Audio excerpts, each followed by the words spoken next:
If you like any one of these movies, you're absolutely gonna love One of Them Days. If you like Friday, honestly, the entire franchise. If you like All About the Benjamins, if you like First Sunday, okay, basically, if you like any comedy from Ice Cube, if you like Girls Trip, if you like Bad Trip, which to me is still a slept on comedy, if you like Vacation Friends, and if you like Baps, you're gonna like this movie. The reason I say that is because it's a movie that happens on one day, female led. It's centered on two main characters. It has a dope ensemble cast, and they get into a lot of shenanigans on their quest to make rent by a certain time and for Keke to get to her job interview. There's no short of comedy. They take it every which way. It's refreshing. It's mad refreshing to see women in these roles, and it's a pure comedy. Yeah, there's like heartfelt moments, but there's not really any heartfelt moments. It's pure comedy. If you go there feeling good or bad or whatever, you will leave there feeling great. And I'm hoping this movie ushers in more comedies that are just pure comedy.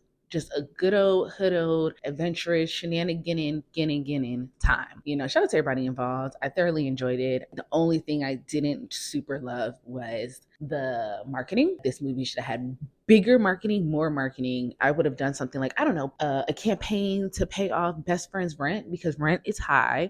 You know, a campaign with Chime because it's all about getting money now. I would have done buy one get one ticket so you make sure it's, you know, besties in there, like register early besties movie, bestie screenings. There are so many things that I would have done with the marketing to make it fun for you and your homegirls or you or your friends, that it makes it a group event. Because and I'm going to continue to push the concept of like, let's start filling up these theaters. Let's start watching these things together on a big screen, because it's everything gets funnier when the room is laughing with you. So that's the only thing I do wish when it came to the marketing, because there was just too many people that didn't even realize what's coming out this weekend. I do think it would do well this weekend. I'm hoping it does well this weekend. But I do think, I don't know, I wish there was a more fun marketing push or something where there was more visibility on it, because this, I don't know if it's a cult classic or instant classic, but it is definitely something that we're going to talk about for a long time. And it's just super refreshing. I think SZA did a really good job for first feature. I think Keke does a really well job. Their characters are relatable. It reminds me of something that I would do with my friends. It reminds me of some of the things I've got into with my friends, where you either have a destination or you have a problem that needs to be solved,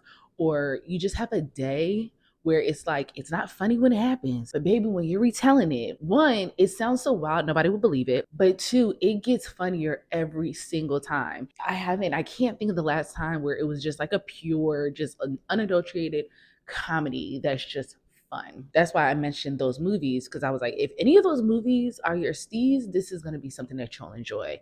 And for it to be two Black women, I think it's refreshing. And I'm like, more, more, please. In regards to the ensemble cast, I was on the fence of like, it's okay, there's so many of them. How many will actually be in this film? Like, will you blink and miss anybody? And to be honest, no.